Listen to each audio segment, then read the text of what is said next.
To my YouTube channel. तो लेकर आ गई हूँ मैं सडनली 17 का न्यू पार्ट। लेकिन अगर आपने इससे पहले के पार्ट्स नहीं देखे हैं तो आई सजेस्ट पहले आप उन्हें देख लें, लिंक आपको डिस्क्रिप्शन में मिल जाएगा। और अगर अभी तक आपने मेरे चैनल को सब्सक्राइब नहीं किया है तो चैनल को सब्सक्राइब कर दो, बेल आइकन प्रेस कर दो, जिससे आने वाली वीडियोस की अपडेट आपको मिलती रहे। तो एपिसोड स्टार्ट होता है और हमें सीन दिखाया जाता है कि हमारी शियाना बहुत ही ज्यादा स्माइल करते हुए यान यान को देख रही होती है बास्केटबॉल खेलते हुए। तब उसके पास माओ आता है और उसको देख के वो मुंह बनाने लगती है। तो माओ से जाकर कहता है कि मैंने सुना है कल रात को मिस्टर क्याओ को एक लड़की के साथ देखा गया, जिससे मिसेस शैन बहुत ज्यादा गुस्सा है उन पर, जिसपे हमारी शिया चिढ़ने लगती है। तो वो कहता है कि मुझे ऐसा लगता है कि वो लड़की तुम हो, और क्या हुआ तुम्हारे उस लव लेटर राइटर का, मिला क्या तुम्हें? तो हमारी शिया कहती है कि मेरे साथ बकवास मत करो और ज्यादा उलझो मत। तो माओ कहता है कि अगर तुम ऐसा चाहती हो तो एक काम करो, 2 हफ्तों से ना मैंने अपना यूनिफॉर्म नहीं धोया, तो क्या तुम मेरे कपड़े धो सकती हो? मैं ये सारी चीजें भूल जाऊंगा। तो उसकी ये बातें टियान सुन लेती है और उसको बुरा भला बोलने लगती है कि वो कितना अनहाइजीनिक है कि 2 हफ्तों से अपने कपड़े धोए नहीं उसने। तभी यान आता है और शिया उसको अपनी वाटर बॉटल देखकर उसके साथ डिस्कस करने लगती है, बहुत ही प्यार से बात करने लगती है और उसी के साथ लंच करने के लिए चली जाती है। इस बात से माओ थोड़ा चिढ़ जाता है और फिर वो टियान से कहता है कि क्या तुम मेरे साथ लंच करोगी? तो माओ से टीज करते हुए चल जाती है कि इतने जाके अपने कपड़े धो पहले, उसके बाद बोलना। और माओ उसके जाने के बाद कहता है कोई बात नहीं, वैसे भी मुझे अकेले लंच करना पसंद है। तो ये बात युआन तक भी पहुंच जाती है। उसकी चमचियों ने पता करवाया होता है टियान से, तो वो अपनी चमचियों को कहती है कि जाकर माओ के कपड़े चुरा कर लाए, क्योंकि वो उसको उसके कपड़े धोकर देगी उसको इम्प्रेस करने के लिए। नेक्स्ट सीन में दिखाया जाता है कि यान जो है वो शिया के लिए लंच लाया होता है, क्योंकि वो पढ़ाई में इस कदर खो गई होती है कि लंच करना ही भूल गई होती है। तो साथ में वो दोनों लंच करते हुए यान उससे पूछता है कि क्या वो वीकेंड पे फ्री है तो उसके साथ जा सकती है। तो शिया पूछती है क्यों? तो वो कहता है कि बुलेटिन बोर्ड पे जो ड्राइंग करनी है वो वीकेंड पे कर सकते हैं। तो शिया पहले तो मना करती है, तो वो कहता है कि सारा काम वो कर लेगा, बस उससे साथ में आना है। तो वो मान जाती है और फिर खाना खाते वक्त ना अपने फेस पे लगा लेती है खाना। तो यान जब उसे टिश्यू पेपर देता है ना, तो उसकी नजर वहां पे रखे हुए कुछ पेजेस पे पड़ती है, जो कि डायरी के पेजेस होते हैं, जो ऐसे वैसे पेजेस नहीं थे, क्योंकि पास में उसे इसी डायरी के पेजेस पे लिखा हुआ लव लेटर मिला था। तो उसे थोड़ा सा शक होता है, वो अपने मन में सोचती है कि वो ये नहीं हो सकता। और जब से उसे ये बात पता लगी होती है ना, तो वो अपने रूम में भी सैड सैड बैठी होती है। तो टियान और निंग को लगता है कि उसकी तबीयत खराब है, तो वो उठ के बैठकर पूछती है कि उन्हें क्या लगता है कि यान कैसा लड़का है, मतलब वो उसके बारे में क्या सोच सकता है। तो हमारी निंग जो है, तो हमारी टियान जो है, उसके बारे में ना एक लंबी चौड़ी लिस्ट तैयार करती है उसकी खूबियों की, और कहती है कि क्या तुम्हें वो पसंद है, क्या तुम उसे लाइक करती हो? तो हमारी शिया कहती है उसके साथ मेरा रिलेशनशिप इम्पॉसिबल है, क्योंकि वो तो 6 महीने में चला जाएगा, और यही सोच सोच के अपसेट हो रही होती है। नेक्स्ट सीन में वीकेंड का सीन दिखाया जाता है, जब वो क्लास में बुलेटिन बोर्ड पे लिखने के लिए आए होते हैं न्यूज को, और वहां उसे यान की सीट पर वही डायरीज के पेजेस मिलते हैं, जिन्हें वो गौर से देखने लगती है, और ये पेजेस बहुत ज्यादा रेयर थे। तभी वहां यान आ जाता है, तो वो उससे पूछती है कि तुम्हें ये पेजेस कहाँ से मिले। तो वो बता देता है कि अमेरिका से लेकर आया था वो, और ये पेजेस चाइना में कहीं नहीं मिलते हैं, अगर उसे चाहिए तो वो मंगवा देगा, जिसपे शिया मना कर देती है। और फिर वो लोग न्यूज लिखने लगते हैं, जहां न्यूज लिखते हुए वो लोग बहुत ज्यादा मस्ती करते हैं। तभी हमारी शिया नोटिस करती है कि यान जैसे 8 बना रहा है ना, वैसे ही उसको लव लेटर में 8 बना हुआ मिला था, मतलब हैंडराइटिंग सेम है। उसके बाद जैसे उनका काम खत्म होता है और वो वापस जाने के लिए बाहर निकलते हैं, तो देखते हैं कि बहुत तेज बारिश हो रही है। तो वो दोनों तो छाता लाए नहीं होते, तो हमारी शिया जो है ऐसे ही जाने का ट्राई करती है, बट यान उसे रुकता है और कहता है कि उसका वेट करे, और फिर वो खुद भीगता हुआ चला जाता है।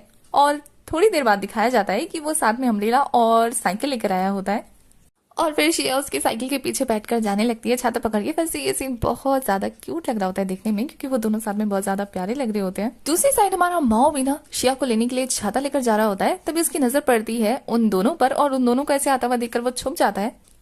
और यहाँ यान जो है उसे उसके डॉम पे छोड़ने के बाद बड़े प्यार से अपना ख्याल रखने का बोलकर बाय बोल के वहां से चला जाता है, और हमारी शिया भी बहुत ज्यादा खुश हो रही होती है। तो मैं माओ उसके सामने आता है, तो वो उससे पूछती है कि तुम यहाँ क्या करो? तो वो कहता है कि बारिश के मौसम में बाहर चलना रोमांटिक है ना, इसलिए मैं आया हूँ। तो फिर हमारी शिया अपना बताने लगती है कि वो बिलबोर्ड का काम कर रहे थे, तो बारिश हो गई इसलिए उसने उसे लिफ्ट दे दी, बस और कोई बात नहीं है। और फिर सडनली उसकी नजर ना माओ के हाथ में रखे हुए 2 छाते पे जाती है, तो वो उससे पूछती है कि 2 छाता क्यों, मेरे लिए? तो माओ कहता है नहीं, बारिश के मौसम में बहुत सारी ऐसी लड़कियां ना जो छाता लेके नहीं चलती, तो किसी के साथ सेटिंग करने का मौका मिल जाएगा ना उसको इस जरिए से। तो हमारी शिया कहती है अच्छा, कौन सी ऐसी लड़की होगी जो 10 साल पहले लड़के को डेट करने के लिए मरी जा रही होगी? तो माओ कहता है कि कौन सा ऐसा लड़का होगा जो अपने से 10 साल लड़की को अपनी साइकिल के पीछे बिठाकर घूम रहा होगा? तो हमारी शिया कहती है अच्छा ये तो मेरा लव लेटर लिखने वाला राइटर है, 99% श्योर हूं मैं इस बार। तो माओ कहता है कि मिस्टर क्याओ के सामने भी तुमने यही कहा था, पर क्या निकला? कुछ भी नहीं, और वैसे भी इस लड़के को आए हुए 6 महीने भी नहीं हुए, तो ये कैसे तुम्हारे बारे में लेटर लिख सकता है? ये तो तुम्हारे बारे में 50 सेंटेंस भी नहीं लिख सकता। तो हमारी श्रेया ये कहते हुए उसको टीज करते हुए चली जाती है कि एटलीस्ट इस बार उसे सेकंड चांस मिला है तो वो किसी जेंटलमैन को चूज करेगी, किसी बेवकूफ को नहीं। और ये बात माओ को बहुत ज्यादा बुरी लग जाती है। नेक्स्ट से क्लास का सीन दिखाया जाता है जब दियान उन दोनों की राइटिंग की तारीफ करी होती है तो हमारे ज्ञान को बहुत ज्यादा अच्छा लगता है। और यहाँ हमारी शियाना होमवर्क कलेक्ट कर रही होती है, उधर माओ बैन को पीट रहा होता है क्योंकि उसने 2 सीडी के चक्कर में उसके कपड़े बेच दिए होते हैं। तो बैन उसे समझाने की कोशिश कर रहा होता है कि उसने साफ करने के लिए दिया है। तभी वहां युआन टपक पड़ती है कपड़े लेकर, जिससे माओ परेशान हो जाता है और वो तारीफ करने लगती है कि उसने उसके कपड़े धो दिए और उसने ना न्यू परफ्यूम भी लगाई है, कैसी लग रही है। जिस बात से शिया इतनी चिढ़ जाती है कि वो उसके पास आती है और माओ को धक्का मारते हुए कहती है कि वो उसे बहुत अच्छी लगी और फिर वो माओ से होमवर्क मांगने लगती है। तो शिया को इस तरह से चिढ़ा हुआ देखकर माओ जो है वो युआन के साथ बहुत ही प्यार से बात करने लगता है। तो शिया इस बात से चिढ़कर बहुत ज्यादा माओ को पीटते हुए कहती है कि अपना होमवर्क सबमिट करो जल्दी से। और युआन भी उससे चिढ़ जाती है और हमारा माओ जो है इस चीज का बहुत अच्छे से फायदा उठा रहा होता है। तभी क्लास में मिस्टर क्या हो जाते हैं और माओ जो है उस युआन को जल्दी से जल्दी भगा रहा होता है, बट वो जाते जाते उसके हाथ पे किस कर देती है, जिस बात से वो इतना ज्यादा चिढ़ जाता है ना, उसको पूछने की कोशिश कर रहा होता है। लेकिन जैसे ही शिया उसे दिखती है ना तो वो अपने हाथ को किस करने लगता है, जिससे शिया चिढ़ जाती है गंदी तरीके से। तभी क्लास में मिस्टर क्याओ जो है वो अनाउंसमेंट करते हैं कि इस बार के पेपर के टाइम पे जिस बच्चे के गंदे नंबर आएंगे, जिस बच्चे के अच्छे नंबर आएंगे, जिस बच्चे के एवरेज नंबर आएंगे, उन सभी की क्लास अलग अलग हो जाएगी। जिस बात से सब लोग बहुत ज्यादा शौक होते हैं। और यहाँ माओ गुस्से में तिलमिला रहा होता है कि ऐसा कैसे हो सकता है। फिर वो बैन को कहता है कि चलो हम लोग टीचर से बात करते हैं और अपने बारे में बताते हैं। तो फिर वो हाथ खड़ा करके मिस्टर क्याओ को कहता है कि वो एग्री नहीं है, इस रूल को चेंज करना चाहिए। और फिर वो बाकी सबकी ओपिनियन लेने के लिए एक एक करके सबसे पूछ रहा होता है, बट कोई भी उसका साथ नहीं देता है। तो वो भी चिढ़ के बैठ जाता है। नेक्स्ट सीन में दिखाया जाता है कि माओ ना शिया को लेकर आ गया होता है साइड में और उससे बात करने लगता है इस बारे में कि क्लास अलग अलग हो जाएगी तो क्या होगा, क्योंकि वो लोग तो फ्यूचर से हो क्या है, उन्हें पता है कि वो अलग क्लास में चले जाएंगे। बट माओ यहाँ हमारी शिया को पटाते हुए कहता है कि तुम भी तो अलग क्लास में जाओगी मेरे साथ साथ, भूल गई क्या, तुम अपनी सारी फ्रेंडों से अलग हो जाओगी और अब तो तुम्हें यान यान पे क्रश है तो यान यान से भी अलग हो जाओगी। तो शिया से पूछती है तो आप क्या करें। तो माओ से कहता है इससे निकलने के लिए एक सिचुएशन है हमारे पास। तो शिया से पूछती है कि क्या सिचुएशन है। तो वो कहता है तुम हो ना, तुम जाकर मिस्टर क्याओ को बहलाओ फुसलाओ, बात करो, अपनी बातों में लेकर आओ। तो शिया पहले तो मना कर देती है, बट माओ से समझाता है कि तुम उन्हें अपने चार्म से भी तो अट्रैक्ट कर सकती हो, जाके उनको फोर्स करो कि वो मिस्टर शैन से बात करे। तो वो मान जाती है। तभी हमारी शिया जो है मिस्टर क्याओ के रास्ते में अचानक से आ जाती है, उनको डरा देती है और उनसे बात करने की कोशिश करती है। बट यहाँ मिस्टर क्याओ जो है उसे दूर रह रहे होते, कहते हैं कि पिछली बार मिसेस शैन को ना वो अभी तक एक्सप्लेन नहीं कर पाया कि उस रात को कुछ भी नहीं हुआ था तुम्हारे और मेरे बीच में, वो गलत समझने की कोशिश कर रही है। और जब शिया उसे कहती कि वो सिर्फ उससे बात करने आई है एज अ टीचर की तरह कि ये जो डिसीजन लिया गया है क्लास को सेपरेट करने का ये ना ले, जिस पे मिस्टर क्याओ कहते हैं कि ये मिसेस शेन का कहना है, वो तो बस एक छोटे से टीचर है, वो कुछ नहीं कर सकते, ये तो आगे अथॉरिटी से आया हुआ है। तो शिया उसे बात करने के लिए कहती है मिसेस शेन से। तो वो जैसे डरते डरते हाँ बोलकर वहां से जाने लगते। तो शिया को उनकी इस हरकत पे बहुत ज्यादा गुस्सा आ रहा होता है, बेचारी बुरा भला बोलने की कोशिश कर रही होती है उन्हें। दिखाया जाता है कि जैसे मिस्टर क्याओ मिसेस शेन के पास जाते हैं बात करने के लिए तो वो उनसे गुस्सा होकर कहती है कि स्कूल खत्म होने के बाद आना, और ये बोल के वो चली जाती है। बेचारे वो सहमे रह जाते हैं और शिया उनकी इस हरकत भी देखकर कहती है कितने डरे हुए रहते हैं ये, इनसे तो कुछ नहीं होने वाला, लगता है अब हार्ड वर्क करना पड़ेगा। तो माओ से कहता है कि उसके पास एक आइडिया है। तो वो खुश होकर पूछते हैं क्या। तो वो कहता है क्यों ना हम पेपर चुरा ले। तो हमारी शिया कहती है ठीक है चुरा लो, तुम चुरा लेना आराम से, मैं तो चली। तो माओ से कहता है क्या तुम्हें नहीं पास होना। तो वो कहती है कि मैं पढ़ के पास हो जाऊंगी, फर्स्ट आ जाऊंगी, नोबेल प्राइज जीत लूंगी, बोल के चली जाती है बेचारा माओ।